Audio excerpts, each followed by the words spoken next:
Friends, welcome to नन्हे हाथ foundation. और हम लोग आज वापस आ रहे हैं हर बात पे बात का एक नया एपिसोड लेकर। आज हम लोग बात करने वाले हैं उमराव सिंह जी ओसवाल जी से, जो कि बहुत बड़े बिल्डर हैं, मीरा भाईंदर में ओसवाल कंस्ट्रक्शन के प्रमोटर हैं। तो आज हम लोग उनसे जानेंगे कि कैसे जब बिल्डिंग बनती है तो झाड़ों का क्या होता है, झाड़ को कैसे प्रमोट करते हैं या प्लांटेशन कैसे करते हैं वो, और उसके अलावा उनके बारे में जो उन्होंने सोशल वर्क किया है उनके बारे में भी हम लोग कुछ जानने की कोशिश करें। तो चलिए बात करते हैं उमराव से। ओके, तो चलिए बात करते हैं हर बात पे बात पे। आज हमारे साथ जो गेस्ट है, जो बहुत ही नामी गिरामी बिल्डर है मीरा भाईंदर के, ऑल ओवर मुंबई में एक्चुअली उनके बहुत सारे प्रोजेक्ट्स है। तो हम लोग इनसे बात करेंगे उमराव सिंह जी से, जो ओसवाल बिल्डर्स के ओनर है।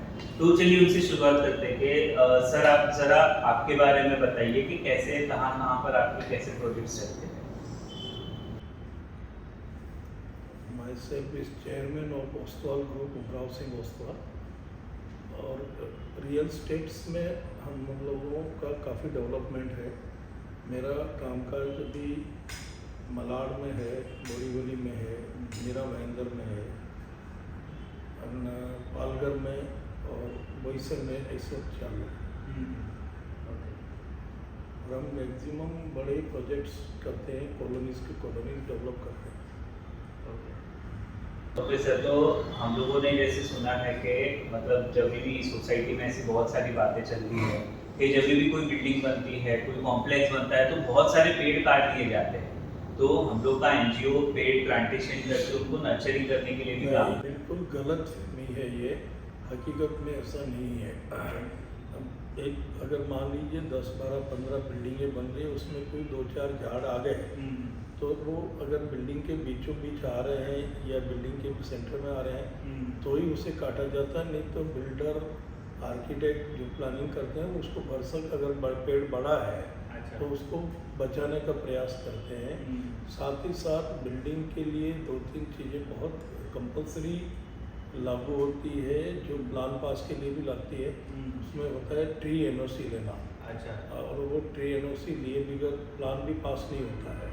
और जब ओसी ली जाती है बिल्डिंग कंप्लीट के बाद, तब जितनी भी पैराफेरी एरिया है बिल्डिंग का, उसमें कई तरह के बिल्डर हमेशा झाड़ लगाता है, कुछ बड़े झाड़ और कुछ छोटे। इसलिए ये तो गलत फहमी है कि बिल्डर झाड़ काटता है। हाँ। ऐसा ऐसा नहीं है, और बल्कि ग्रीनरीज पैदा करता है बिल्डर। और नॉर्मल अगर कोई एक झाड़ काटा तो उसके बदले में 10 झाड़ लगाए जाते हैं। अच्छा, तो ये जैसे आपने बताया कि जो भी जगह पे ओसी मिलता है तो प्लांट का एनओसी लेना पड़ता है, वो लगाए बगैर नहीं मिलती है। अच्छा, तो ये जो प्लांट जब आप लगाते हैं, जो झाड़ अगर कॉम्प्लेक्स के बीच में आगे और काटने पड़ गए, तो वो प्लांट कौन लगाते हैं? मतलब आप लगवाते हैं? बिल्डर खुद लगाता है। अच्छा, उसकी ड्यूटी है। तो उसके लिए जगह गवर्नमेंट अलॉट करती है? नहीं सर, बिल्डिंग के एरिया में जो आती है उसी में अच्छा, लगाता है। उसी में ही, मतलब तो जो बिल्डिंग के मार्जिन रहते हैं 30-30 फीट चारों तरफ। अच्छा, उसमें जो उसको सेटबैक एरिया बोलते हैं, उसकी बाउंड्री के किनारे किनारे लगाता है। फिर नॉर्मल बड़ा कॉम्प्लेक्स है तो गार्डन रहता ही होता है उसमें।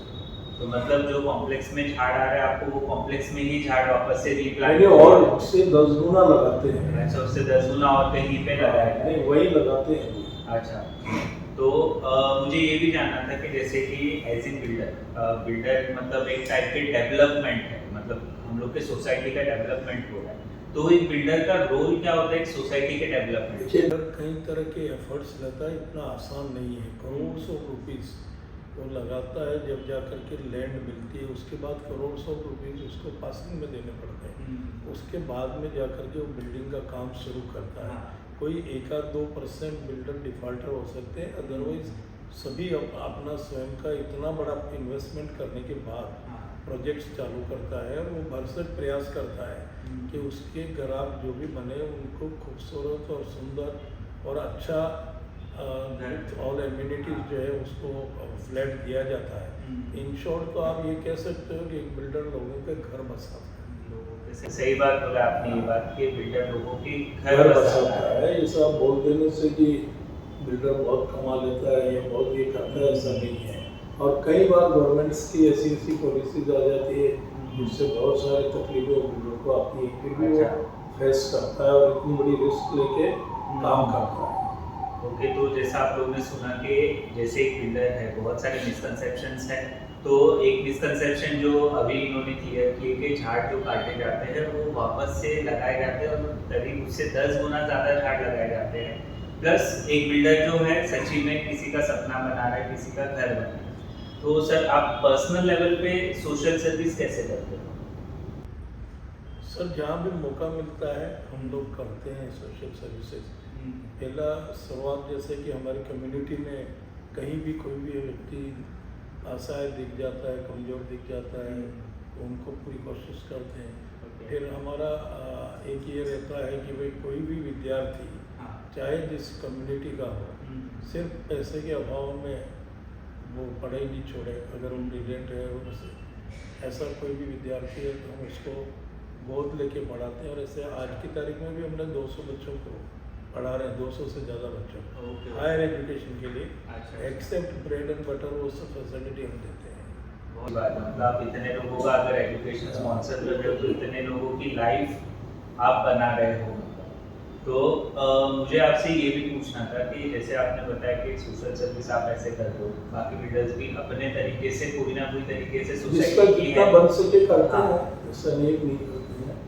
तो जो मिसकंसेप्शंस चल रहे हैं जो अभी भी, मतलब मुझे ऐसा लग रहा है कि आपकी बातों से काफी तो क्लियर हो गए होंगे। देखो एक बात बताता हूँ मैं कि कहीं भी कोई भी तकलीफ पड़ती है, विपदा पड़ती है, तो कौन करता है? सभी प्राइवेट लोग ही करते हैं। बराबर। गवर्नमेंट कितना कर पाती है?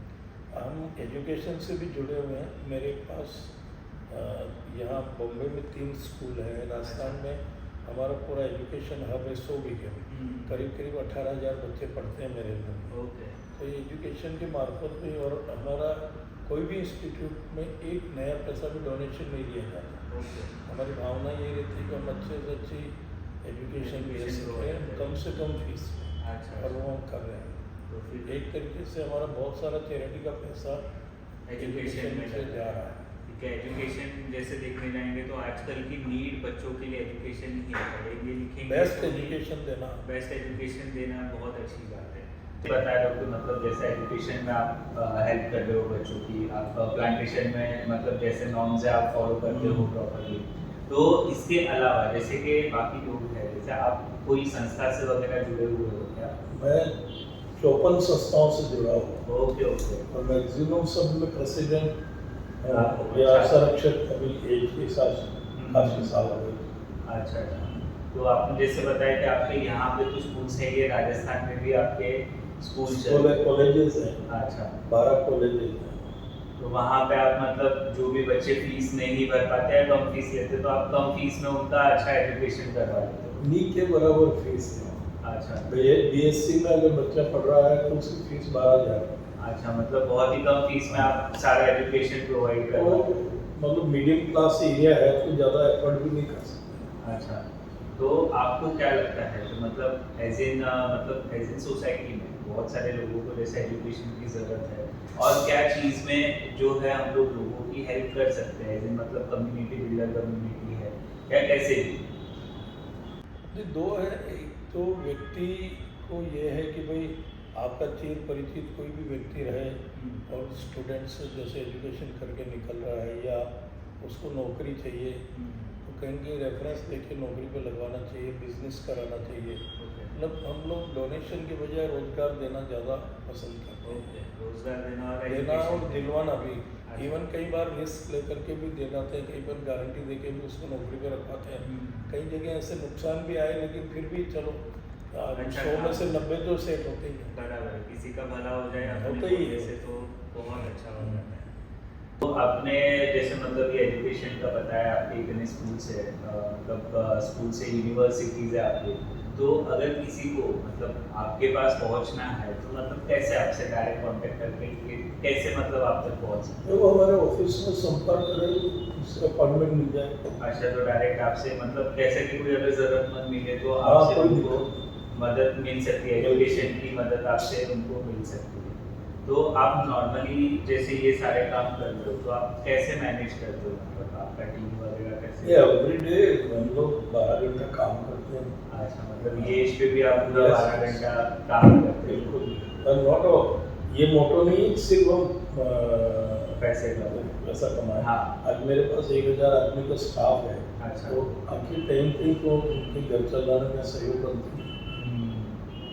आपकी तरफ से आप कुछ ऐसा मैसेज देना चाहेंगे सोसाइटी को कि जिसकी वजह से सबको आपसे इंस्पिरेशन मिले और आप जैसा अच्छा काम कर रहे हो वैसे सब थोड़ा थोड़ा करेंगे तो सोसाइटी का भला होगा। मैं दो बात कहना चाहूँगा। एक तो ये कि चाहे जो एज हो, चाहे लेडीज़ हो, जेंट्स हो, हमेशा जो है वर्तमान में जीने की कोशिश करें और कंपेयर नहीं करें, कभी किसी का कंपटीशन नहीं करें और कंपेयर नहीं करें, तो वो हमेशा खुश रहेगा। वो बीती बातों को हमेशा याद करेगा, चाहे वो अच्छी या बुरी या कुछ, और या अननेसेसरी उसमें टाइम देगा तो खुश नहीं रह सकता। तो हमेशा आदमी को वर्तमान में जीना चाहिए और जो कुछ भी हमारे पास उपलब्धि है उसमें हमेशा खुश रहना चाहिए। ये नहीं कि मेरे में ये कमी है, मेरे पास मर्सिडीज नहीं है, मेरे पास बंगलो नहीं है, ये नहीं सोचना चाहिए। मेरे पास जो है उसी में खुश वो बहुत अच्छा है। आजकल लोगों में यही कमी कि जो है वो छोड़कर जो नहीं है उसी पे ज़्यादा और फोकस है। दूसरा बहुत इम्पोर्टेंट, सोसाइटी में रह करके, समाज में रह करके कभी जीवन में किसी की बुराई नहीं करनी चाहिए। सही बात जब कभी भी व्यक्ति में जब बहुत ज़्यादा आदत पड़ जाती है, चाहे लेडीज़ हो, कि वो उसकी बुराई कर रही है, उसकी बुराई कर रही है, उसकी बुराई कर रहे हैं, तभी उसको स्वयं की तरफ देखना चाहिए। बराबर है कि यार मैं क्या सर्वगुण संपन्न हूँ? नहीं, कोई भी इंसान सर्वगुण नहीं होता। मेरे में भी तो कुछ न कुछ बुराई है, सैकड़ों बुराई हैं, तो मुझे क्या अधिकार है कि मैं किसी के बारे में बुराई करूँ? बराबर है। आपसे बात करके बहुत अच्छा लगा और जो भी बातें जो मिसकंसेप्शन बोल सकते हैं वो आपने काफ़ी क्लियर कर लिए। तो मैं ये बताना चाहता हूँ कि जैसे ये एक रिप्रेजेंटेटिव है, ये कोई एक सिंगल बिल्डर नहीं है, ये बहुत बड़े रिप्रेजेंटेटिव है ये कम्युनिटी के जो भी हम लोगों के बातें जो दिमाग में चल रही है कि झाड़ काट दिए जा रहे हैं, सिर्फ बिल्डिंगें बनाई जा रही है, पोल्यूशन हो रहा है, तो ये सब बहुत ही गलत बातें हैं। जितने भी पोल्यूशन का मतलब हम लोग इनको क्रेडिट देते हैं, उनसे ज़्यादा सोशल सर्विस का क्रेडिट इनको मिलना चाहिए। तो गाइस, हम लोग आगे और ऐसे ही लोगों से बात करते रहेंगे। थैंक यू फॉर वॉचिंग हर बात।